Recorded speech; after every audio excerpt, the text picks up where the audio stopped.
Ladies and gentlemen, you do not need to wait for a miracle to change your life. Sometimes, it is the smallest decisions that create the biggest difference.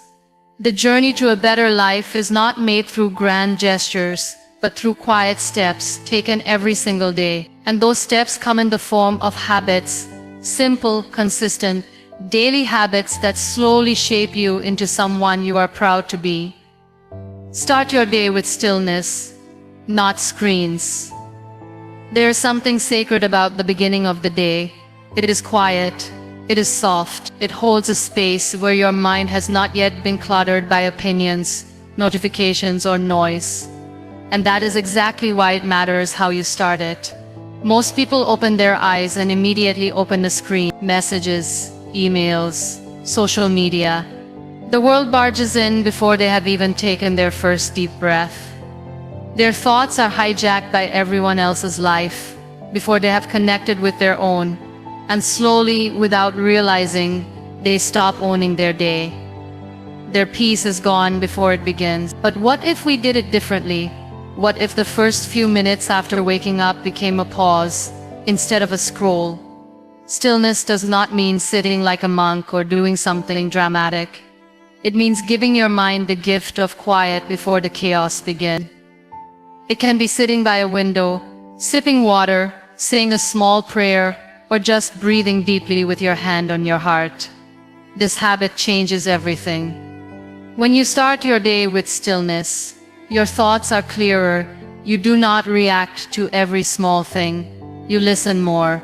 You notice more. You feel more connected to yourself. Your decisions are not rushed. Your emotions are not all over the place.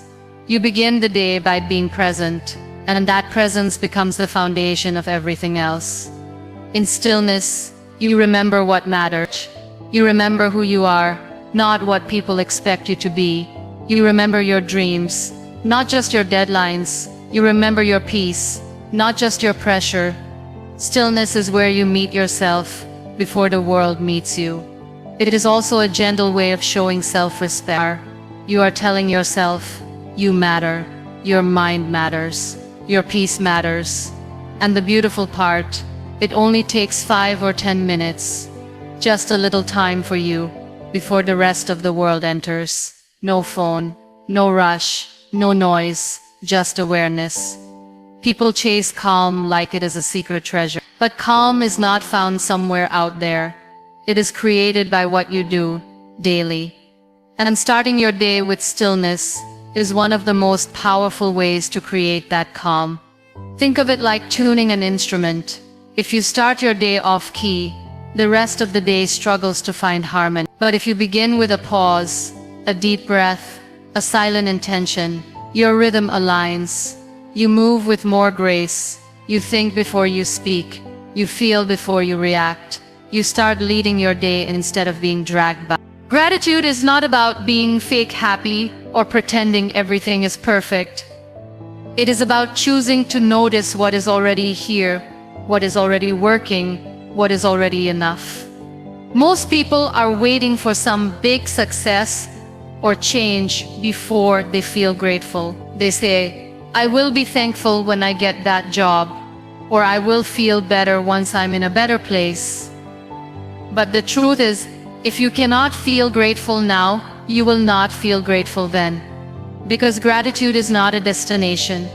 It is a way of seeing, a mindset, a daily habit. Life is not made up of only big moments. It is made of thousands of tiny, ordinary ones. The smell of tea in the morning, the sound of someone you love laughing, the way sunlight hits your wall. A message that arrives at just the right time, a small win that no one claps for. These are the things that go unnoticed when we are always chasing more. But these are the exact things that make life feel rich. When you pause and give thanks for the little things, something inside you shifts. Your mind stops racing. Your heart softens. You start to see beauty in what you already have. Gratitude is also protection. It protects your peace. When your mind wants to spiral into everything that is wrong, Gratitude pulls it back to what is right. When you feel overwhelmed, it brings you back to what is working. It does not erase your pain. It just reminds you that your pain is not the whole picture. It says, yes, this is hard, but look, there is still light. And sometimes that reminder is all you need to keep going. Practicing gratitude is not complicated. It is not a ritual that takes hours. It can be one sentence written down in a notebook, one thought whispered before sleeping, one deep breath followed by, thank you for this moment. The key is consistency. You do not wait for special occasions. You do not wait until everything feels perfect. You do it every day, especially on the days when it feels hardest. Because those are the days your mind needs it the most. It is easy to complain, easy to focus on what is missing, what others have, what you wish was different. But when you train your brain to see what is present, what is good, what is kind, your life begins to feel lighter. You start appreciating the things you used to take for granted.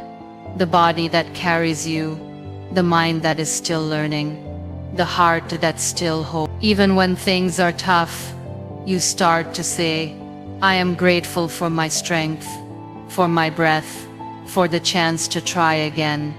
Gratitude also changes how you treat others. You stop taking people for granted. You notice their efforts. You say thank you more. You become softer, more patient, more open, and in return your relationships deepen. Because nothing connects people more than feeling seen, appreciated, and valued. This habit of gratitude slowly becomes a lens. You begin to see life not as a list of demands, but as a collection of blessings, not as something you are owed, but something you are gifted. And with that shift, even your struggles begin to teach you something. Even your losses reveal what truly matters. You stop moving through life with a heavy heart.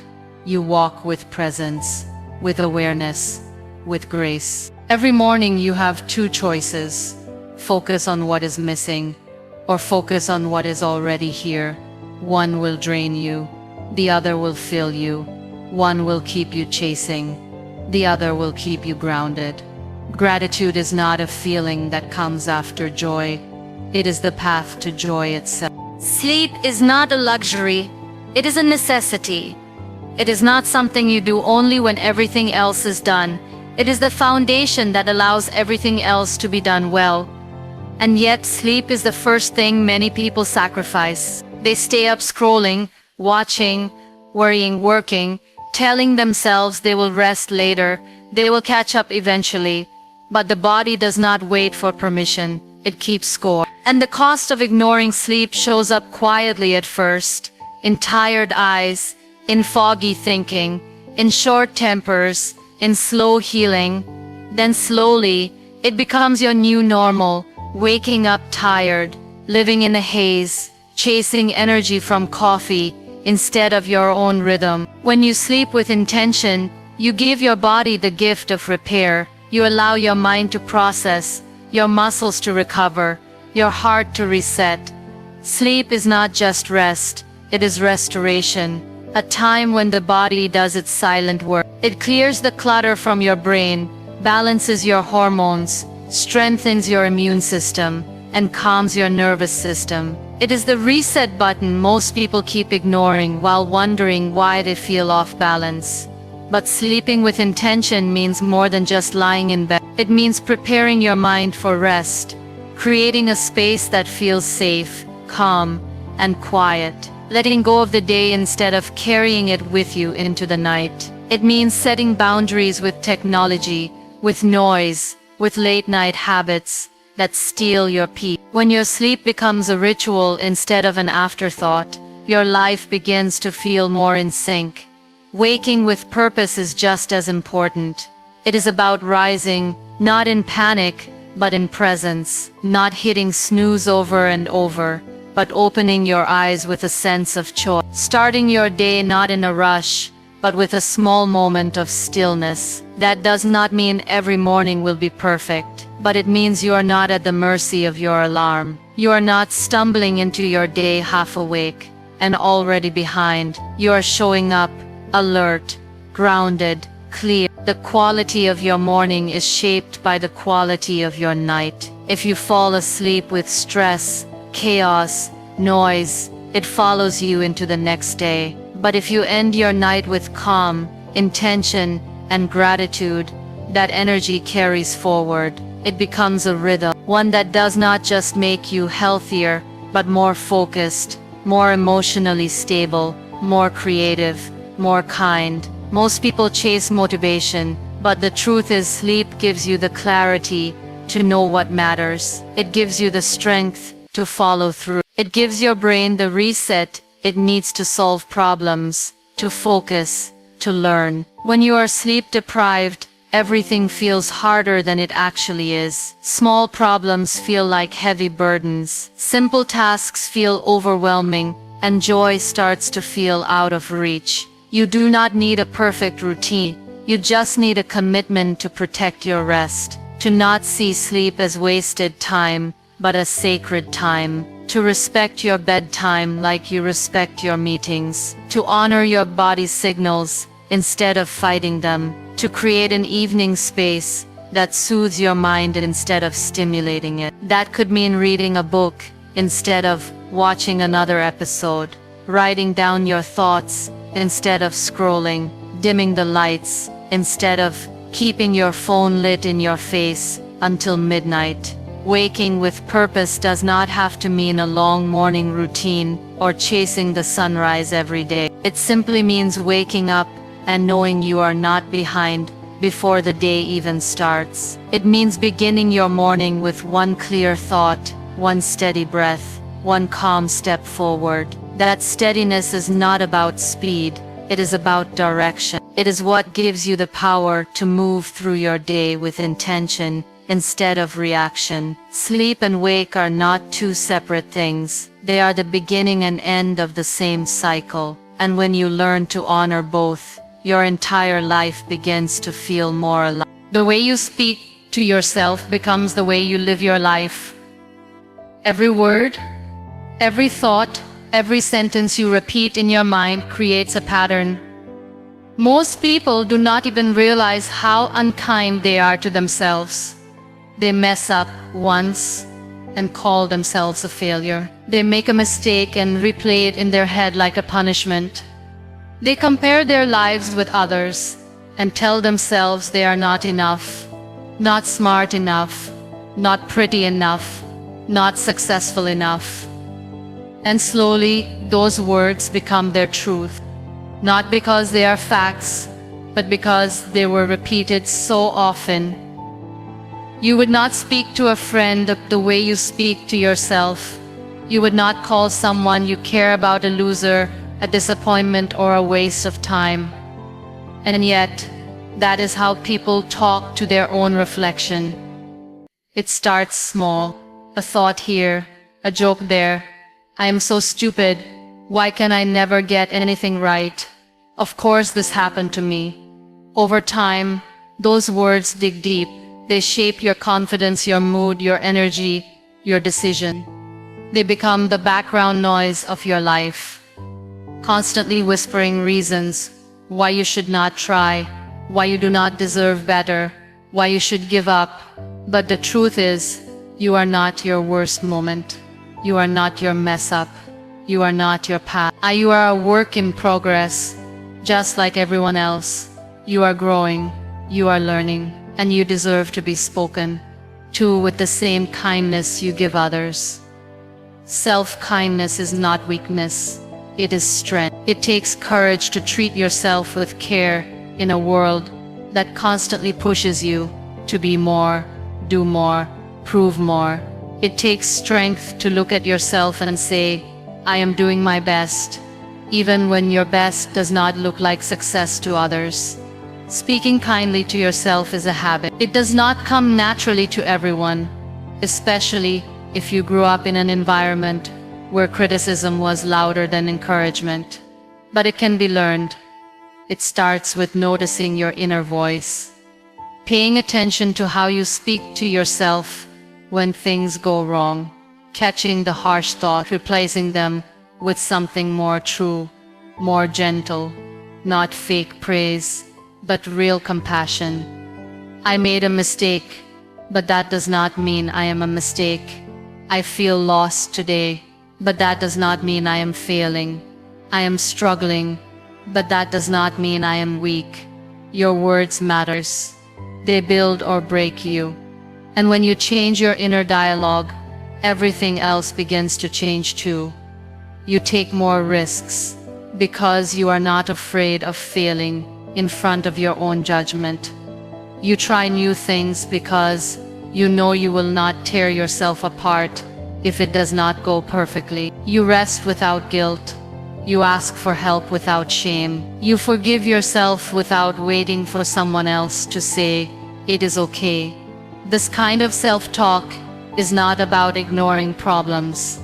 It is about facing them without destroying yourself in the process. It is about holding space for both accountability and compassion. You can tell yourself the truth without being cruel. You can want to grow without hating who you are now. You can be both a work in progress and worthy of kindness. Every time you choose to speak gently, you build a foundation that cannot be shaken by outside voices. You stop needing constant validation from others because you have built a safe home inside your own mind.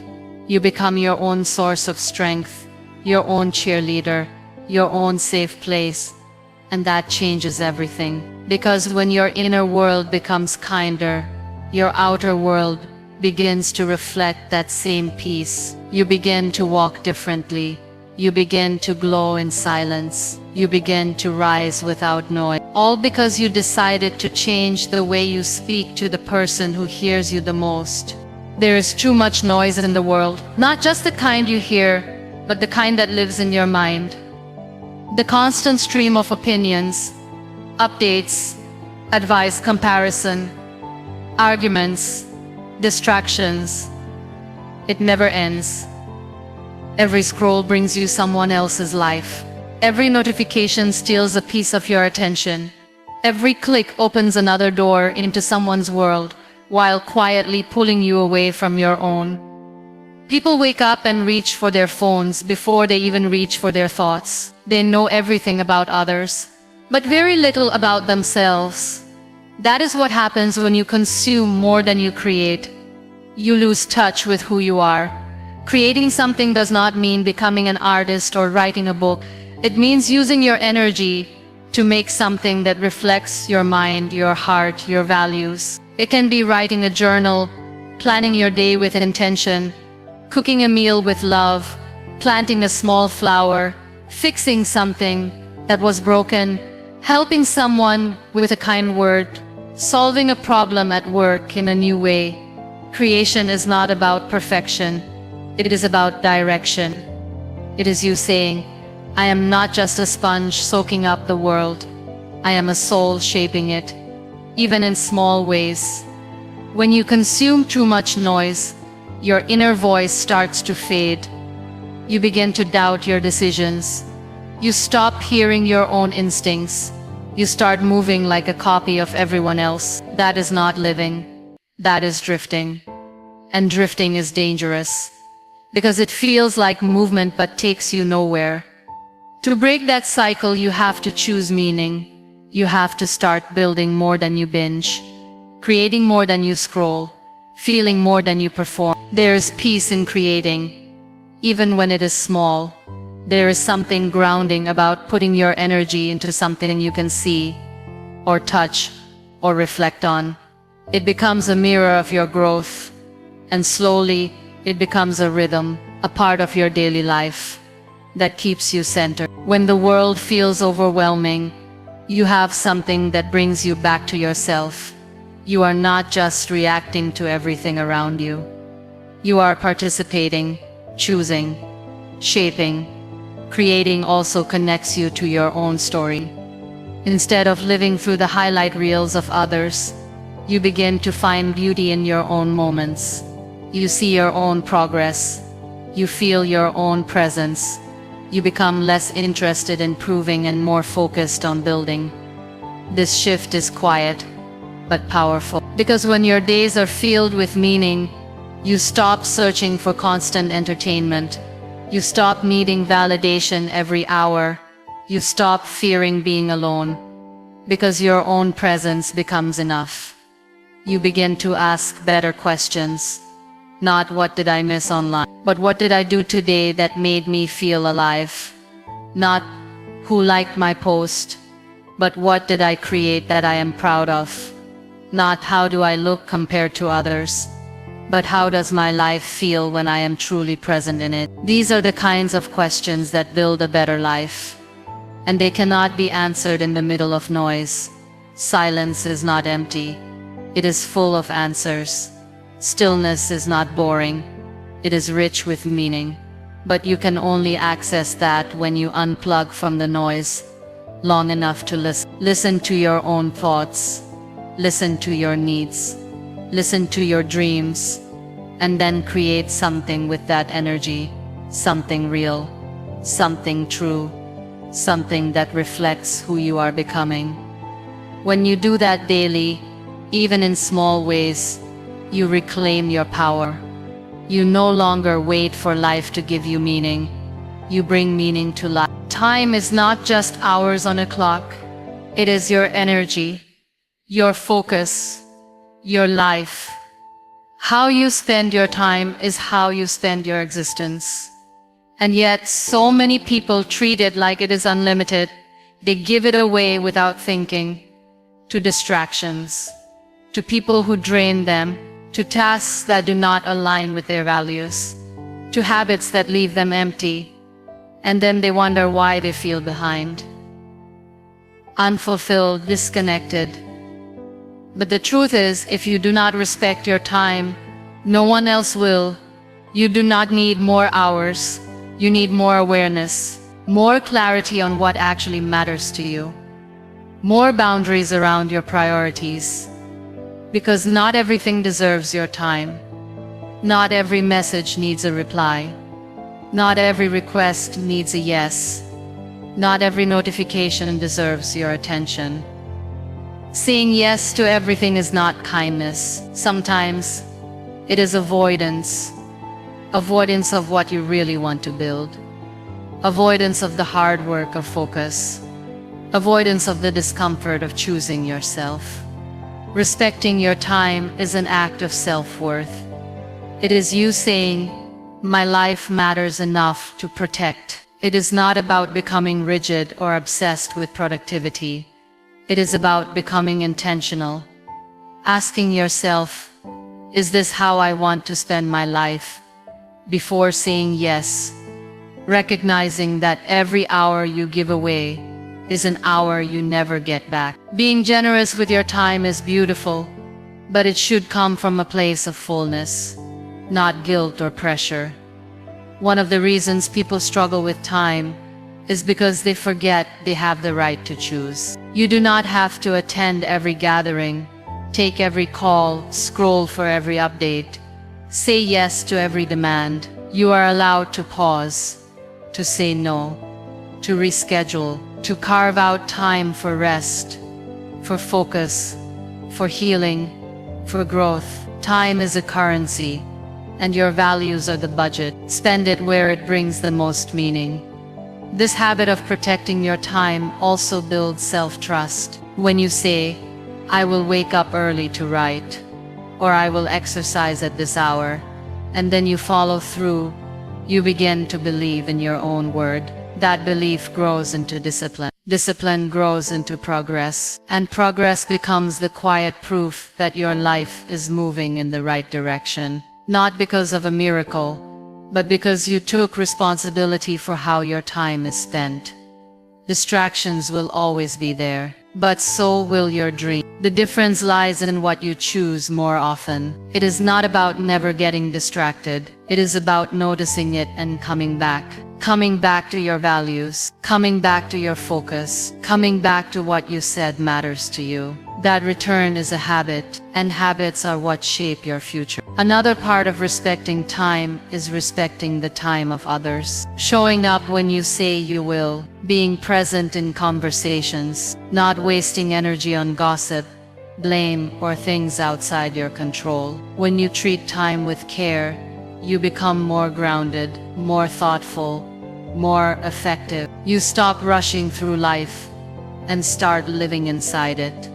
This habit also brings freedom, because once you realize that you are in charge of your time, you stop being a victim to your schedule. You stop blaming the world for your chaos. You take ownership, and that ownership is what allows you to design a life that fits you, not one that constantly exhausts you. There will always be demands, there will always be noise, but within that, you can create space for your work, space for your rest, space for your healing, space for what truly matters. And the more you practice this, the more your days begin to feel like your own, not borrowed, not stolen, but truly lived. Your body is your home, the only place you truly live in. And yet, so many people treat it like an afterthought. They wait until something goes wrong to notice it. They sit for hours without movement, ignoring the tension in their back, the tightness in their chest, the stiffness in their legs. They tell themselves they are too busy, too tired, too overwhelmed. But the truth is, even 5 minutes of gentle movement can shift your entire day. You do not need a fancy gym or a personal trainer. You need awareness. A moment of connection between you and your body. Movement is not just about fitness. It is about energy, emotion, presence. When you walk, stretch, breathe deeply, or simply sway your body, you are not just working on your health, you are releasing what your body has been holding. Stress, sadness, frustration, all of it gets stored in your muscles, your posture, your breath. When you move, you let it out. You feel lighter, not just physically, but mentally and emotionally too. That is why some of the clearest thinking happens during a walk. That is why dancing alone in your room can change your mood faster than any motivational quote. You do not have to be perfect. You do not have to follow a strict routine. You just need to begin. A few stretches after waking up, a walk around the block, a dance in your kitchen. A few minutes of yoga. Movement is freedom. It is your body saying, I am still alive. I still work. I still carry you. And when you respond with care, your body responds with strength. It becomes more open, more fluid, more awake. We live in a world that glorifies pushing through pain, sitting for hours on end, working endlessly, proving our worth through exhaustion. But your body was not designed for that. It was made to move, to bend, to breathe. When you ignore that need, your body starts to speak louder through discomfort, through aches, through fatigue. It is not weakness, it is a message. And movement is the reply. Moving your body daily is also an act of self-respect. It is you saying, I matter enough to take care of myself. It is you making time even in a busy day to connect with the one thing that carries you through everything. It does not need to look impressive. It needs to feel honest. Some days it might be a strong workout. Other days it might be just a walk in silence. Both are valid. Both are enough. Movement also brings you back to the moment. In a time where our minds are scattered in 100 directions, your body is always here. When you move with intention, you ground yourself. You stop overthinking. You stop rushing. You just breathe and move and exist. That is healing in itself. And when you move regularly, your confidence starts to rise. Not because of how you look, but because of how you feel. You begin to trust yourself. You begin to feel capable. You notice your posture change. Your steps become firmer. Your presence becomes stronger. You stop shrinking yourself. You take up space, not just physically, but emotionally and mentally too. Your body wants to support you. It wants to help you feel better, live better, be better, but you have to meet it halfway. You have to show up for it. Not once a week, not once a month, but daily, even for just a few minutes. Because those few minutes add up. They become a rhythm, a habit, a part of who you are. And slowly, your body becomes not something you fight against, but something you walk with, side by side, step by step.